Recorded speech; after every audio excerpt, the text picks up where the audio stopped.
No, that's the thing. No, no, I mean, dude, if you're swapping Apex and Virtus.pro right off the bat without even thinking about it. You know, if you're coming into this thinking, if you're coming into this tournament just looking at the teams, you're not seeing Virtus.pro get eliminated 13th in the group and Apex go through 6th. That's not happening. You know, the saddest thing about that to me, it isn't just the idea that, like, if people don't know, that is the first time ever that the world champion isn't at the next major, but that's also for a reason that people don't know. I pointed this out on Twitter. This is only the third time that was ever possible, guys. If you won the last majors before the last two, you automatically qualify for the next one because you were top 8. So, like, that, to be fair, there's a lot of other teams in history might have failed like that otherwise, but they didn't even have the chance to. But the reason it really sucks that Virtus.pro didn't make it is because at least the old Virtus.pro lineup that won the major was famously really hard to eliminate. Like, they haven't been the last few months, sadly. That's also something else that completely fell off a cliff, mate. They went, when they won the major, from being probably the hardest team in the game to beat because of that annoying style to, like, they do the annoying style, but just sometimes doesn't work, mate. They just lose the game straight up. Like, they've actually lost some of the magic. This is why, actually, in some ways, the players I have the most respect for are the ones with the longevity in the game. Because, mate, I know this sounds whack to people, but actually, it's not that impressive to me if you're, like, amazing for 2 years, you win a major or two, and then you're shit for 5 years. I'm more impressed by, like, Carrigan, where you're just really good for, like, 7 years and you win a major. Like, you know what I mean? Like, have some self-respect. Reinvent yourself. Yeah. To be able to adjust to meta. Agreed. Well, it's not just about being good once. Exactly. Yes. Exactly. The economy is going to change. The op is going to change. You're going to have major changes to guns. You're going to have all sorts of stuff that's going to come constantly. And you know, some players, they just haven't been able to adapt. We never really saw them at that same level again. They took that hit and then they weren't able to recover. JW is one. I mean, Scream, when the AD spam nerf happened, he got hit hard. I mean, there's certain players where you think, like, you can really remember a hard drop if a change got made. So the fact that you still have some of these guys running around, I mean, granted, Kenny S is back in the mix now on Falcons, but, like, the fact that you still have guys who have been operating in tier 1 for years on end. Yeah, no, you have to have nothing but respect for players of that caliber. It is always so cool to see. So, I mean, it's not a total knock on VP. They are major champs. And some of them, you know, it's not like they, you know, some of these guys have been going for a while as well. But you do hope to see that they're just going to bounce back. I mean, did you see that news that actually just broke right before we went live with the show where VP, apparently they pulled out of Rio? So they're just like, yeah, we're, you know, for the sake of the players, we're going to focus on boot camping and, you know, extreme preparation or something like that, whatever. I mean, here's the joke, Semmler. The obvious joke, which can lead into another piece of news, is, well, the reason they have to pull out is, who knows who the fucking 5 players are, right? Apparently they don't. Because, by the way, that whole thing also is so fucking stupid. Like, I don't have a problem with the org.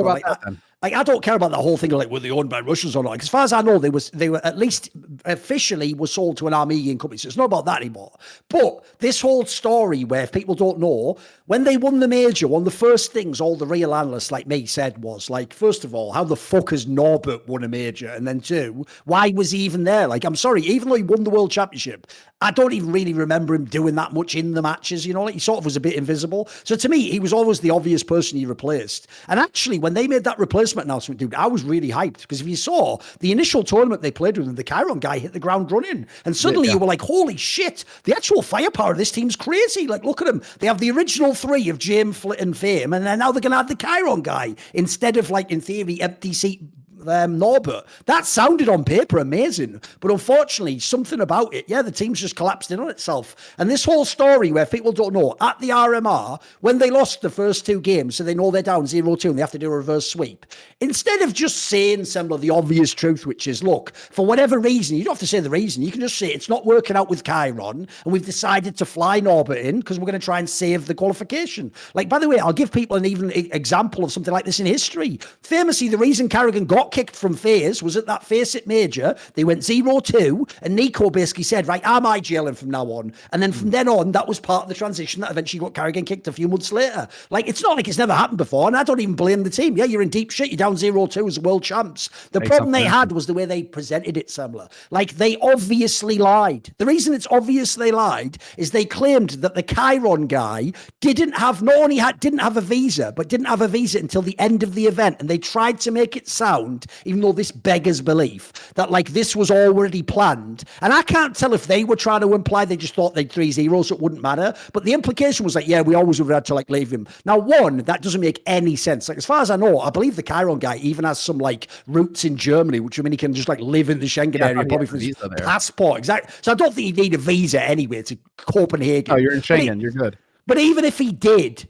There's no way you arranged for the last ever major qualifier that you don't have a player with his visa. Like, spoiler, that's not how visas work, guys. You plan in advance when they are for and how long they last for, and you know all these things going into it. And then secondly, obviously what's absolutely fucked them is that not only have they now done this thing where Simple's leaked the fact that he apparently talked to Chiron, and Chiron just told him it's the org choosing it, not the fact that he's like got a visa issue. But the other thing is, when they were bringing in Norbert, stupid James did a vlog where he explains that, like, if he could go back in time, it was a mistake to ever sign the Chiron guy and remove Norbert. Well, why would you be saying that if it's not because Chiron's playing bad, but he just doesn't have a visa? Because remember, what you always have to ask, and this is what no one does in esports when they give like a shitty alibi or story, they never think like, if I actually did do that, what would my actual like premise be? And if the premise here is you're only removing Chiron because of visa issues, then everything you should be saying in all associated material is, we're really happy Chiron's here. This is the real lineup. Thanks to Norbert for standing in short. He's not a real member though. Like, they haven't done that. In fact, as far as we can tell, aside from the initial lie about the visa, it just looks like they didn't like how it worked with Chiron. It's maybe even implied, if you read between the lines, maybe, there was like some conflict within the team. And cause the Norbert guy,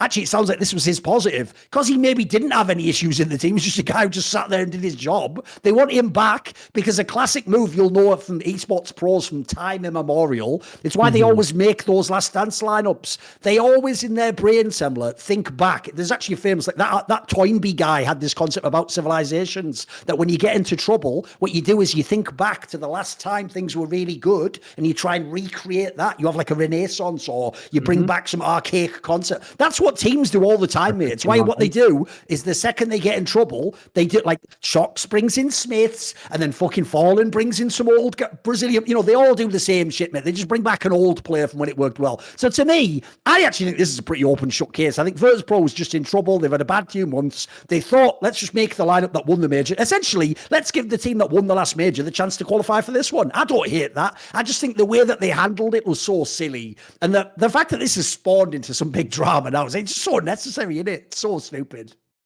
Well, wasn't Norbert listed as a sub to begin with?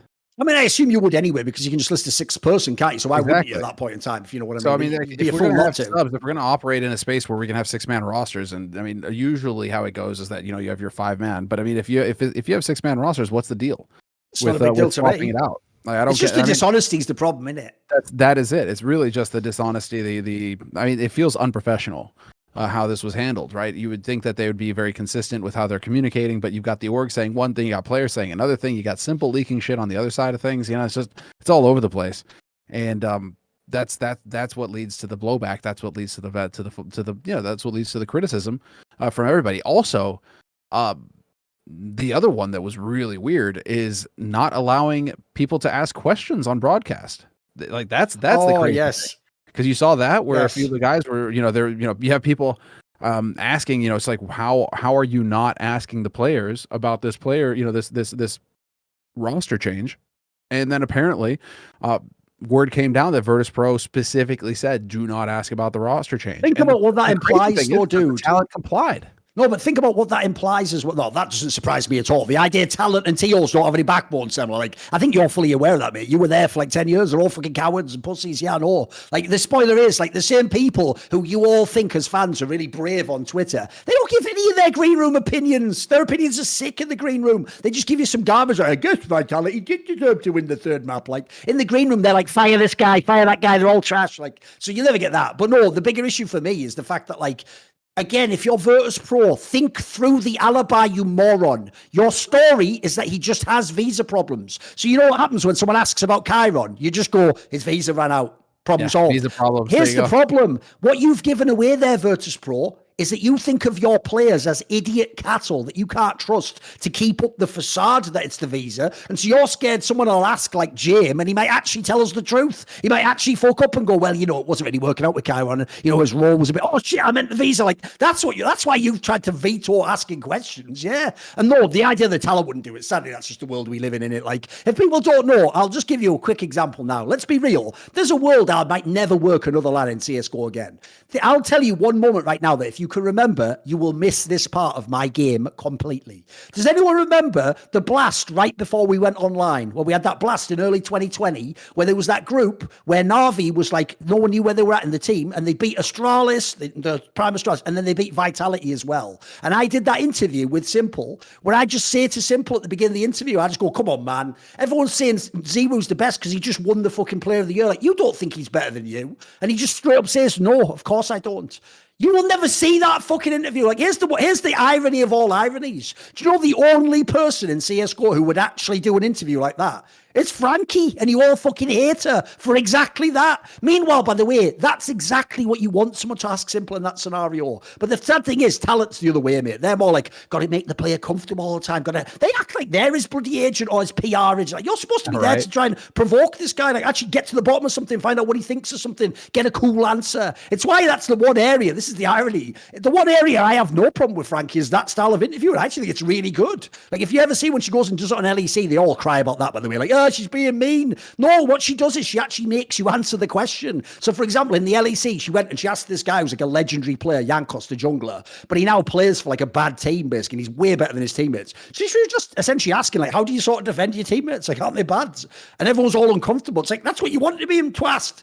Look, he's a big boy. He can answer the question, but you want the question to be fire. You want to give them the chance to answer something amazing. So, no, that's the area where just wait for this future world, boys. It's bad enough when talent has like a player join the bloody broadcast. They're all just fucking like, the joke is when a player joins a broadcast with some of these modern analysts, one of them may as well just step off camera and start getting a big fucking leaf and just doing this near him. And then the other one's just like fucking rubbing his feet like, you all right there? Yeah, everything you say is brilliant. Yeah, genius. Yeah. It's like, give me some fucking takes, boys. Give me some takes. No, there are none. There are none. Well, because everybody wants to be buddy, and there's no. Want to get hired and all that crap, you know. Yeah, I know. I mean, remember, I used to operate the opposite game, Semmler. Everyone else was trying to do a good job to get hired. I was trying to make myself so intolerable. If you don't hire me, I ruin your whole event. So but that, I was using the opposite dynamic. You set a precedent, though. Because remember, you getting yeeted off the Blast broadcast sent a pretty clear message to everybody out there that, hey, these TOs, they'll cave if a team puts pressure on them. They'll cave and they'll fire you instead of actually telling the team to go fuck off that it's a part of the show or a part of the broadcast. They'll fire you before they do that. And so you were kind of the canary in the coal mine. So again, anybody who's left working a broadcast today, you can't expect them to have any kind of no, it's just the world we live in now, mate. Ability to push back. If anything, you have to think of it this way, mate. I'm just actually grateful we had that amazing sort of 10-year span where we could do our own thing on broadcast. Like, it's actually quite logical if you look how the rest of esports is. It was never going to last forever. Like, even if you went other routes, Semmler, like, imagine we'd gone the TV route. Like, imagine E-League had become a massive thing. Well, we also on E-League couldn't have been as spicy. If people don't know, we definitely pared it back on that show. So, to me, this was always just a beautiful, like, this was like the Wild West. It was like we had a little frontier moment that was cool. But now the joke is now it's like the 21st century and everything's just fucking, every part of America is just an Apple Greens. Like Walgreens next to an Applebee's next to a fucking CVS. Like, that's the analogy in esports now. It's just all corporate. It's over. Yes. It's over, guys. And that's why, you can have there was that element of at the beginning of, I mean, I think this kind of spans out to the beginning of the internet in general, though. If you spent your time on the internet back then, it was free everywhere. YouTube, all of that. There was no hate speech or, like banning people for saying something you don't like or sharing an opinion you don't like or any of that sort of shit. It was anything goes everywhere. And so you really did feel free, and it felt counterculture to be a part of it. So not only were you gaming because you were an introvert, just, you were kind of looking for escape. You had the whole internet as well. It was just free.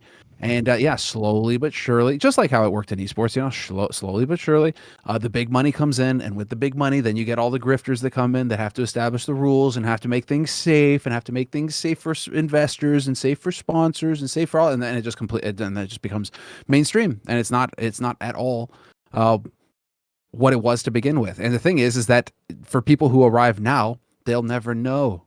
They will never know what it was that it was to begin with. They have no concept. They have no way to know because the internet is getting scrubbed. So you won't even be able to go back unless you know where to look. You won't even be able to go back to see what it was back even just a few years ago. So you will not know what has been taken from you. You will not know, and you won't know about esports as well. You won't get those kinds of moments. And fine, fair enough. It is what it is. It's the way things go, and so obviously we'll see how things continue. But as far as this group is concerned, I mean, it's still mind blowing. It's just still mind blowing to think that Virtus.pro haven't been able to make it through. It's cool to see. I mean, there's some cool stories as well going into it. Bad News Eagles, Into the Breach, Fnatic, Apex Team. I mean, Gamer Legion. This is going to be a pretty cool major. Now it's a question. You know, you're just hoping that FaZe will survive this bracket. See more cool, funny, interesting clips based on topics from my content? Well, subscribe to this channel then, or, you know, be a pleb and don't.